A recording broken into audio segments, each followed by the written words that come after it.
Hello বন্ধুরা, আজ আমি তোমাদের সাথে শেয়ার করছি কুমড়ো পাতার ভর্তা বা চাটনির রেসিপি। আমি শিখা মণ্ডল, আমার ইউটিউব চ্যানেলেতে সকল বন্ধুকে ওয়েলকাম।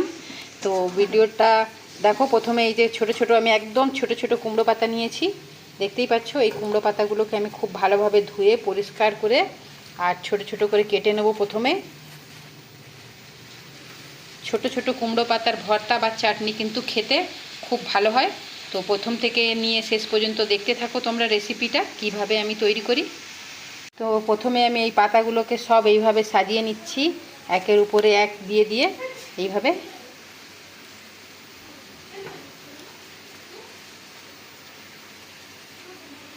এইভাবে সাজিয়ে আর কি কাটলে কিন্তু খুব ভালোভাবে, খুব সহজ হিসাবভাবেই কাটা যায়। এই যে এইভাবে ধরে নিলাম। আর এবার তারপরে দেখো এই পাতাগুলোকে এইভাবে ছোট ছোট করে নিতে হবে। একটু ছোট ছোট করলেই কিন্তু ভালো হবে। তো এইভাবে একটু তোমরাও ছোট ছোট করে নেবে।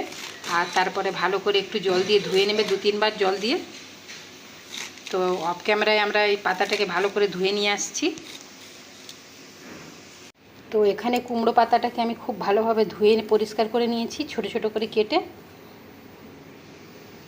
এবার চলো রেসিপির দিকে চলি। তো এখানে একটা কড়া বসিয়ে সরষের তেল দিয়ে দিয়েছি। সরষের তেলটা খুব ভালোভাবে গরম হয়ে গেছে। এতে এবার কিছুটা রসুন দিয়ে দিচ্ছি, আর তার সাথে দিয়ে দিচ্ছি আদা, আর দিয়ে দিচ্ছি বেশ কিছুটা লঙ্কা। ভর্তা একটু ঝাল ঝাল হলে কিন্তু খেতে ভালো লাগে। আর আমি একটু আলাদা ধরনেরই ভর্তা করি, তো ভাবলাম তোমাদের সাথে একটু শেয়ার করি। তো এই যে দেখতেই পাচ্ছ। এবার আমি দিয়ে দিচ্ছি একটা কেটে রাখা টমেটো। সবগুলোকে আমরা খুব ভালোভাবে ভাজা করে নিচ্ছি।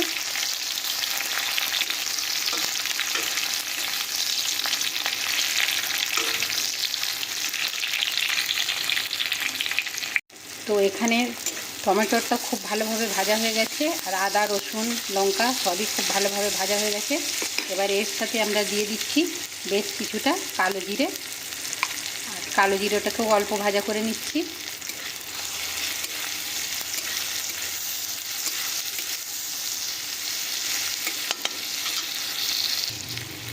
তো কালো জিরেটাও ভাজা হয়ে গেছে। এরপর এতে কেটে রাখা এই কচি কুমড়ো পাতাগুলো দিয়ে দিচ্ছি।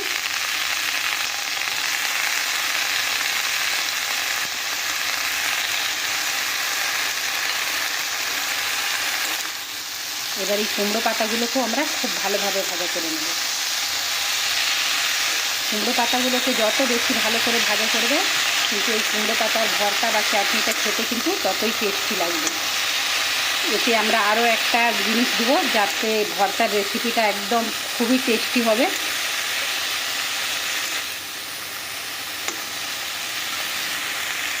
কুমড়ো পাতাটা অনেকটাই ভাজা হয়ে গেছে। আমরা আরও বেশ কিছুক্ষণ আরও ভেজে নেবো, এইভাবে নাড়াচাড়া করে করে। এখন এতে জল আছে, আওয়াজ আসছে। এই জলটা পুরো শুকনো করে নিতে হবে।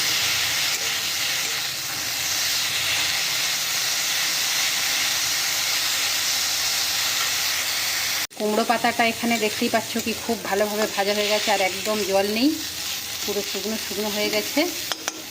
এবার এতে আমরা স্বাদ মতন অল্প নুন দিয়ে দিচ্ছি, আর তার সাথে একটু খুব টেস্টি বানাবার জন্য এই যে কিছুটা ধনেপাতা দিয়ে দিচ্ছি।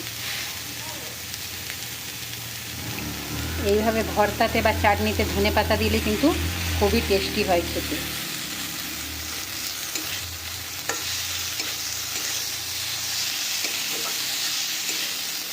এবার আমরা গ্যাসটা বন্ধ করে এটা ঠান্ডা হবার অপেক্ষা করছি।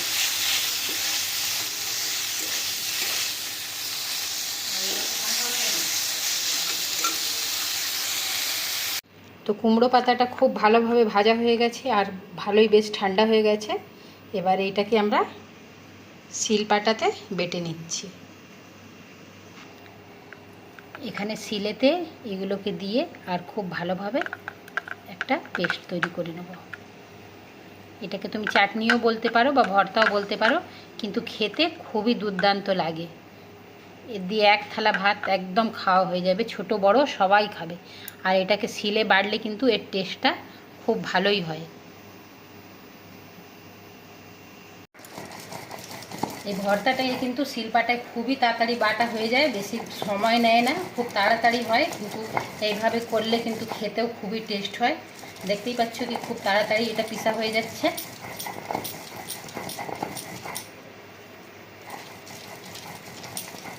তো এখানে দেখতে পাচ্ছ কুমড়ো পাতাটা আমাদের একদম খুব ভালোভাবে পিসা হয়ে গেছে।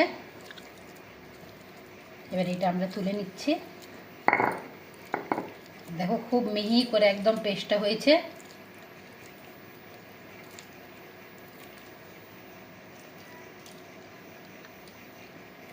তো কুমড়ো পাতার ভর্তার রেসিপি একদম রেডি হয়ে গেছে, একদম নতুন ধরনের ভর্তা। বন্ধুরা তোমরা এই ভর্তা কে কে খাও একবার কমেন্ট করে নিশ্চয়ই বলবে। আর এই ভর্তাটা কেমন হয়েছে যদি ভালো লাগে তোমরা লাইক সাবস্ক্রাইব করে পাশে থেকো বন্ধুরা।